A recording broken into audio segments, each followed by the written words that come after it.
Assalomu alaykum, hurmatli talabalar. Hozirgi o'zbek adabiy tili fanidan murakkab qo'shma gaplar mavzusida siz bilan bugun gaplashamiz. Mavzularimiz rejasi quyidagicha: murakkab qo'shma gaplar va ularning xususiyatlari, ergash gap va murakkab qo'shma gapni biriktiruvchi vositalar. Aslida mazmuni, grammatik tuzilishi hamda ohangiga ko'ra bir butunlikni tashkil etgan bog'lovchi vazifasidagi vositalar yordamida birikkan qurilmalar qo'shma gapni tashkil qiladi.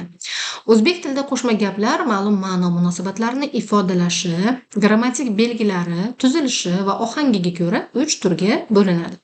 Bular quyidagilar: bog'lovchisiz qo'shma gaplar, bog'langan qo'shma gaplar va ergash gapli qo'shma gaplar hisoblanadi. Murakkab qo'shma gap turlari haqida ham aytib o'tish kerak. Murakkab qo'shma gaplar demak 4 xil bo'ladi ular. Bir necha ergash gapli murakkab qo'shma gap, bir necha bosh gapli murakkab qo'shma gap, aralash murakkab qo'shma gaplar hamda ismlari uyushgan murakkab qo'shma gaplar. Bir necha ergash gapli murakkab qo'shma gap haqida aytadigan bo'lsak, bundan demak birdan ortiq ergash gap bir bosh gapga tobelanib kelsa, bir necha ergash gapli qo'shma gap hisoblanadi. Bunday gaplar tarkibidagi ergash gaplar bosh gapdan, shuningdek bir-biridan vergul bilan ajratiladi. Misol uchun, Botirjon klubdan chiqqanida quyosh sharq ufqida terak bo'yib ko'tarilib, bulut darvoza oralig'ida charaqlab turardi gapini olishimiz mumkin. Yoki keyingi gaplarni tahlil qiladigan bo'lsak, masalan, bosh gapni to'rtburchak misolida, ergash gaplarni esa dumaloq misolida qoliplashtirib olamiz. Ya'ni bosh gap quyidagi ergash gaplardan keyin keladigan holatiga misol o'qib eshittiramiz. Reja bajarilsa, dasturxon mo'l bo'lsa, yoru do'st qalin bo'lsa, tantanalar qishgacha davom etadi. Gapida mana bosh gap 3 ta ergash gapdan so'ng kelyapti va ergash gaplar esa shart mayli orqali birikayapti. Agar bosh gapimiz ergash gaplardan oldin keladigan bo'lsa, demak ikkinchi qolipga tushadi. Bularga namuna, demak xalqimiz shuni istaydiki, yurtimiz tinch bo'lsin, turmushimiz farovon bo'lsin, mustaqilligimiz barqaror bo'lsin gapini olishimiz mumkin. To'g'ridan to'g'ri ergashish, ya'ni birgalik ergashish, ketma-ket ergashish bosqichlari ham mavjud. Ularda demak ergash gaplarning har biri to'g'ridan to'g'ri bosh gapga bog'lana olsa, birgalik ergash gap deyiladi. Bunday gaplarda ergash gaplar demak bir xil ergash gaplar ham holatida ham bo'lishi mumkin yoki har xil holatda ham bo'lishi mumkin. Bularga misol, mana bu kanal bitsa, yangi yer ochilsa, paxta ham ko'payadi.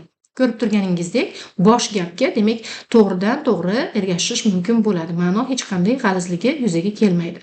Mana bu kanal bitsa, paxta ham ko'payadi deyish mumkin yoki bo'lmasam yangi yer ochilsa, paxta ham ko'payadi deyish ham mumkin. Ketma-ket ergash gapli qo'shma gap. Demak, bu holatda har bir ergash gap to'g'ridan to'g'ri bosh gapga bog'lana olmaydi. Biri ikkinchisiga ketma-ket bog'lansa, ketma-ket ergashish deyiladi. Bunday gaplarda turli xil ergash gaplar qatnashishi ham mumkin. Masalan, bahorda havo noqulay kelib, g'o'zaning parvarishi kechikkan bo'lsa ham hosil mo'l bo'ldi. Ko'rib turganingizdek, bosh gap bu yerda hosil mo'l bo'ldi gapi. Bu yerda bahorda havo noqulay kelib degan gapimiz birinchi holatni yuzaga keltiryapti. G'o'zaning parvarishi kechikkan bo'lsa ham mana ikkinchi ergash gapni yuzaga keltiryapti. Bular albatta biri ikkinchisini, ikkinchisi esa uchinchisini taqozo etadi. To'g'ridan to'g'ri ergashish mumkin emas. Bir necha bosh gapli murakkab qo'shma gap. Birdan ortiq ergash gaplar bir bosh gapga tobelanib kelsa, bir necha ergash gapli qo'shma gap hisoblanadi. Bunday gaplar tarkibidagi ergash gaplar bosh gapdan, shuningdek bir-biridan vergul bilan ajratiladi. Bunga quyidagi qoliplarni ko'rishimiz mumkin, ya'ni bosh gap va ergash gap qolipi. Butun dunyoga ma'lumki, siz ham unutmangki, orolni saqlab qolish hammamizning burchimizdir. Ko'rib turganimizdek, demak bir necha bosh gaplar ergash gapdan avval kelyapti. Ikkinchi misolimizda esa aksincha, ya'ni ergash gap avval, bosh gaplar esa demak ergash gap so'ngida kelyapti. Kimki tez-tez dalalarga chiqib tursa, bahri dili ochiladi, tanasiga quvvat yuguradi.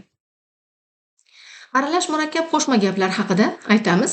Demak, tarkibida ham ergashgan qo'shma gap, ham bog'langan qo'shma gap yoki bog'lovchisiz qo'shma gap ishtirok etgan gaplar bu aralash turdagi qo'shma gaplar hisoblanadi. Birinchi qolipimizni ko'radigan bo'lsak, hammasini bosh gap ekanligini guvoh bo'lib turibmiz, ya'ni to'rtburchaklardan iborat gaplarimiz Misolni o'qib eshittiraman. Shuni unutmangki, siz kelajagimizsiz va butun umidimiz sizdan. Qismni olganda, demak, birinchi bosh gapimiz, qolgan ikkita bosh gapimiz ergash gap hisobida bu birinchi bosh gapimizga tobelanishi ham mumkin. Nimani unutmaylik? Shuni unutmangki, demak, siz kelajagimizsiz va butun umidimiz sizdan. Bu yerda umumiy holatda ikkita so'nggi bosh gaplarimiz ergash vazifasini bajaryapti. Ikkinchi qolipimizni oladigan bo'lsak, demak, avval ergash gap, keyin esa bosh gaplarimizdan tuzilgan qolip. Agar kishi o'z hirslaridan ustun tura olsa, u o'zidagi bor nuqsonlarni yo'q qila oladi va ular yaxshi sifatlarga aylanadi gapi. Bunday qo'shma gaplar 4 yoki 4 dan undan ortiq sodda gaplardan tashkil topadi. Ya'ni eshik ochildi, shuning uchun hamma qayrilib qaradi, lekin hech kim kirmadi, sovuq havo xonani qopladi misoliga o'xshab, demak bir necha 3 yoki undan ortiq, 4 yoki undan ortiq gaplardan ham iborat bo'lishi mumkin ekan. Navbatdagi bo'limimiz, demak, qismlari uyushgan murakkab qo'shma gaplar misolini ko'rib o'tamiz. Bunday gaplar tarkibida 3 ta yoki undan ortiq sodda gap o'zaro bog'lovchi vositalarsiz faqat ohang yordamida bog'langan bo'ladi. Bunday holatlarga misol mana ham demak nasriy bayonni ko'rib turibmiz, ham she'riy bayonni ko'rib turibmiz. Mana bundan o'qib eshittiraman. O'zbekning kurashi hamisha halol. Unda yo'qdir g'irrom, yo'qdir yomonlik. Doimo do'stlarga tilaydi kamol, tilaydi barchaga do'stlik, omonlik. Qismlari uyushgan murakkab qo'shma gaplarga misol tariqasida keltirilgan namuna. Bundan tashqari, o'zbek tilshunosligida ergash gaplar mazmuniy, shakliy jihatdan 14 turga ajratiladi.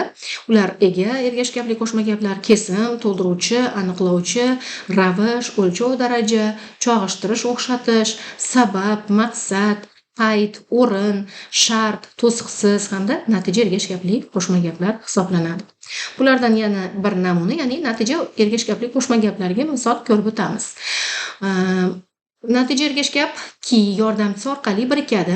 Bunday ergash gaplar ko'pincha bosh gapdagi harakat belgisini ko'rsatadigan shunday, shunaqangi, chunonim kabi so'zlarning ma'nosini konkretlashtirib keladi.